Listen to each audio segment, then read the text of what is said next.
Quadeca has finally released his project, I Didn't Mean to Haunt You. This is one of my most awaited albums of the year. I think his previous music is not great. There's definitely stuff I like from both voice memos and From Me to You, but I feel like there was a lot of potential to be unleashed from him that he just wasn't hitting on those two projects. Mostly on From Me to You. That project had a lot of cool ideas, and Quadeca displays that he's actually a really good producer, but I find that he sounds kind of corny on majority of that album. So I was hoping that on this project, Quadeca would hit his potential, and given the two singles, Born Yesterday and Tell Me a Joke, it looked like he would genuinely do that. Born Yesterday is grand, it's impactful, and the same can be said for Tell Me a Joke. Both of them feel like a huge step up from Me to You, and the project is here. Finally. Honestly, there is a lot to dive into and talk about this album. Let's start with the subject matter, and it is actually a concept album. The album is from a perspective of a ghost, and it's not a vague album concept, it's actually a full, well thought out story. The idea is that the main character, I will refer to him as Quadeca throughout the video, has taken his own life, and he instantly regrets it, missing the real world, hoping to be able to communicate with his loved ones. But mostly his mother, which plays a huge role into the plot of the story of the album. I'm going to be breaking down this project track by track and going through the story and commenting on the songs themselves, because honestly, I can't just cover this with a general view over the album.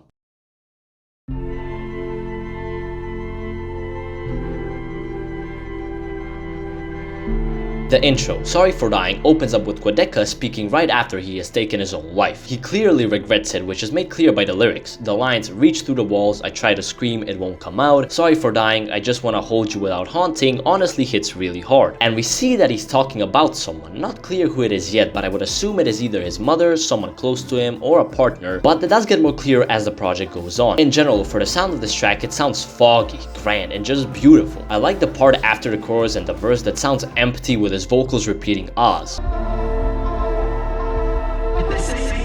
The second part of the song sounds like he's experiencing what it's like to be a ghost, or him dying and ascending into that ghost state. Beautiful tone for the intro and a great choice of sounds.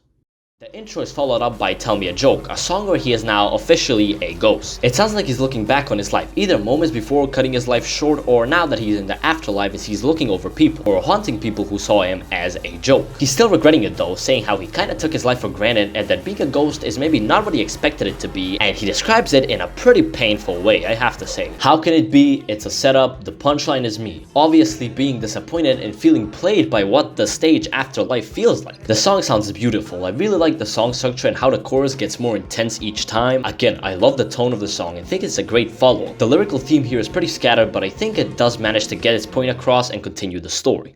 Then we have Don't Mind Me, a song that is probably the most accessible song on the album. I quite like the chorus and I can see it growing on me as it's pretty catchy.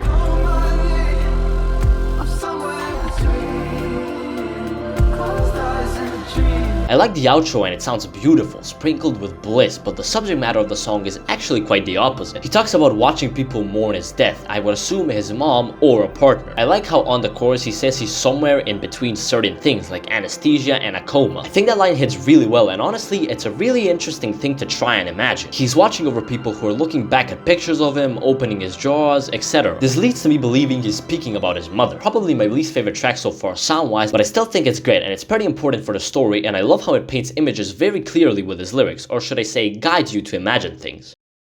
The next track is Picking Up Hands, which is one of the most well-produced songs on this album in my opinion. I have not really seen anyone praise this song as much as I do, but I think it's a great song. Again, Quadeca really delivers with the outros. This sounds really cool. I like how it gets a bit heavier near the end, and I really like the way the vocals are mixed here. It sounds like there's a layer of something above it, maybe a layer of ground is how I interpret it. Overall, so far throughout the whole project, I've loved the mix on the vocals. We get a clearer insight on the story of the album. This song makes it clear that he's talking about his mother and how he's visiting his old house, where he grew up, where he was born and raised, and looking through the details of the house. He's trying to call for his mom, but she can't hear him. He tries to call for his dog and it runs away from him, which honestly, that's a really sad lyric. He's not satisfied with death. He wants to go back. He misses his mother and he does not want to be in this ghost body. It's the most painful song yet, and I feel like he conveys that really well. Love the tone, love the vocals and the breakdown part, but I do think the album up to this point could be paced a bit better. This song isn't necessarily very straightforward when it comes to the story of the album or to the point that he's trying to reach. Still though, it's a great sounding song.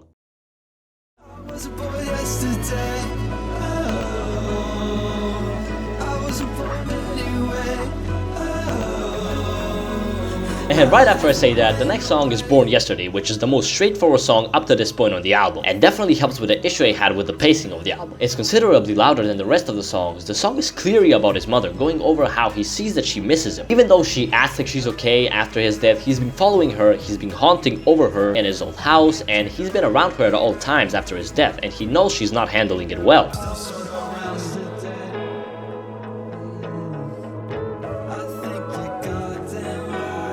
I think he also does talk about a partner, but it's not the main focus of the song here. The song takes a little while to get to its plot, but eventually it does get to it around the 3-minute mark, and I feel like the song explodes. I really like how it sounds. It's explosive, powerful, and sounds great. The outro is so touching, and it actually made me cry while I was listening to the album. It sounds so sad, so daunting. The instrumental is beautiful, and it's a brilliant way to wrap the song up. It really gets you thinking, what comes after death? And to anyone who struggled with suicidal ideation, I think this song would hit pretty hard. We don't know exactly what happens after death. We can never know until we actually pass away, and it's a scary thought. And I feel like Quadeca maybe had these thoughts, and that inspired him to make this album and this whole concept. Very thought-provoking song, and probably my favorite on the project so far.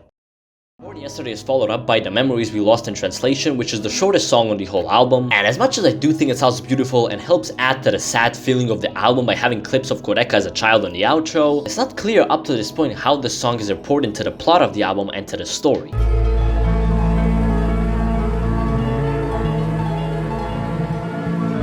And even considering every track on the album, I think it could have done without it or should have been altered a little, but I still like the sound of it and it's a turning point in the album. And I'm about to explain why. House Settling. Probably the most important song context-wise on this album. It really speeds up with how it's telling the story, and I love how dark of a turn it takes. Quadeca is tired of how he can't reach out to his mother. Whatever he tries to do, she can't hear him and can't communicate with him. The house feels colder. That's Quadeca haunting over it, his ghostly body, but she doesn't think much of it. And he can't speak with her, so he decides to kill her by setting fire in the house. At least that's my opinion. I've seen theories that maybe that's not the case on his Reddit. I also saw theories that he might have died in a car crash. Nothing is clear, but this is just what I think the concept of the album is. The Danny Brown feature here is great, especially when you take into account that he's rapping from the perspective of the fire, which is very, very creative. He does his thing, flowing well. Quadeca sets the song up for it to be dramatic until the main point, the killing of his mother. And the production is great, one of my favorite songs yet. The outro may be his mom going into ghost realm or dying, at least that's how I interpret it.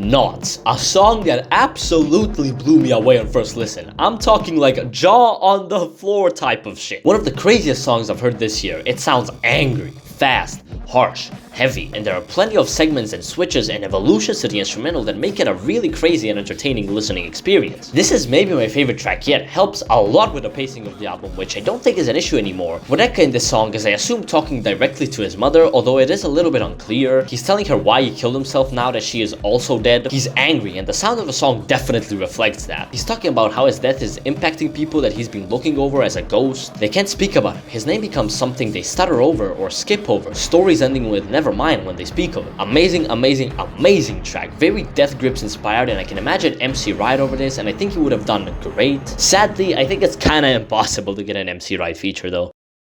Fantasy World is one of the most important songs story-wise for the album and incredible at painting a canvas. There's metaphors to climbing mountains relating back to his old album, and finally near the end of the song I think he transcends to that afterlife in that fantasy world. I think a big breakdown of the track is him transcending, and that part is maybe the most powerful moment on the whole album. It's incredibly busy production-wise. Wherever you feel like that's it, that's the peak of it, it keeps coming with more and keeps developing, reminding me a little of the same effect on Basketball Shoes by Black Country New Road. One of the most beautiful sounding songs on the whole album.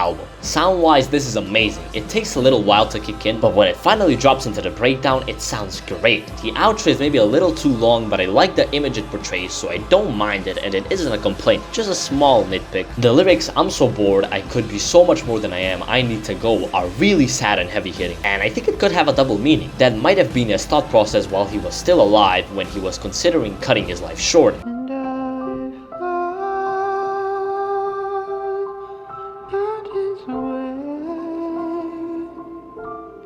And also it could be his thoughts during the ghost state, wanting to move on from it and go to the fantasy world that he refers to in this song. Fractions of Infinity follows after, and it's a song that I still think is good, but it's not on the same level as the songs before. This song might be my least favorite so far because it causes a bit of confusion in terms of the context of the album for me. It could be that now Quadeca is going past the ghost stage, but he's about to get punished for killing his mother and not go to the so wanted fantasy world. But it also does lead me to believe that maybe this is his mother's funeral. The repeating of the "those words don't do you justice" could mean that maybe the words that the Pope is saying when they're burying her, or what the people are saying, or what is written on her gravestone don't exactly do her justice. Or it may be even Quadeca's funeral, it may be his mom's funeral. This track just causes a lot of confusion for me. Sound-wise, maybe my least favorite track. It's not that I think it sounds bad, I actually think it sounds quite good. But compared to the rest of the songs, it isn't on that level. It's nowhere near as grand as the rest of the songs, and it doesn't fill out its length properly. Tone-wise, I think the other songs outshine it. Still, it sounds good, and there's not a bad sounding song on this album if we're being realistic, okay? Like, I'm saying this is my least favorite song, I still really like this song. And lastly, Cassini's Division is a really cool outro. I feel like this song is Quadeca coming to terms with his death, and other people also coming to terms with his death. But I mean, it also could be his thoughts right before he decided to take his own life. It's really unclear, but I think that makes it for a pretty interesting song. It doesn't really make it clear if he's going to hell, or to get punished, or if he's going to the fantasy world. I think it could be either. Sound-wise, it sounds creepy, which I quite like. The little voices around the song just looping over it sounds great. It's the longest song on the album, and the outro is just static noise, just completely static noise. That works really well because I think it depicts him either fading while dying, while at the moment of his death, fading while transferring to the fantasy world, or fading, being punished, going to hell, or something along those lines, whatever his beliefs are. I think that the third option is the least likely though, given the lyrics here. I would say the second option is probably the most likely, and the album ends in him transcending into that fantasy world and finally going into the afterlife. Not the most listenable song by far, but it's great as an outro, and the static noise is a great addition. Given the title of the song, it fits really well. It feels like you're on Saturn, or in the ring of Saturn, in the Cassini's Division perhaps. This album is fantastic, and honestly, Quadeca's growth has been insane. To go from voice memos, which is mostly just trap-inspired rap that's a bit corny, to this, I don't have many complaints about this. The production and the mixing is fantastic. It's not bloated, although at the start, I do think it's a bit slow-paced. It picks up with the songs later on, and my only real complaint is that on the last couple of tracks, I think the story gets a little scattered, or at least it's hard to pick up on what the official ending is. But still, I really love the story here, and I love how he portrayed it. I think he did a very good job at painting an image, and his lyrics are great. I think the idea of being a ghost or making an album from a perspective of a ghost can come off really cringy or corny, but in this case, no, he absolutely delivers. Overall, I'm loving this album, and I'm gonna give it a light to solid 9 out of 10. And that's gonna be it for my review. Tell me what you guys thought of the album. If you liked it, tell me why. If you didn't, also tell me why. I'm looking to hear your guys' opinions. I also ranked every song from this album, so check that out if you want to. And please make sure you like and subscribe. That will mean so much to me. It'll help push my video and my channel into the YouTube algorithm. But yeah, thank you for watching, and I'll see you guys next time. Peace.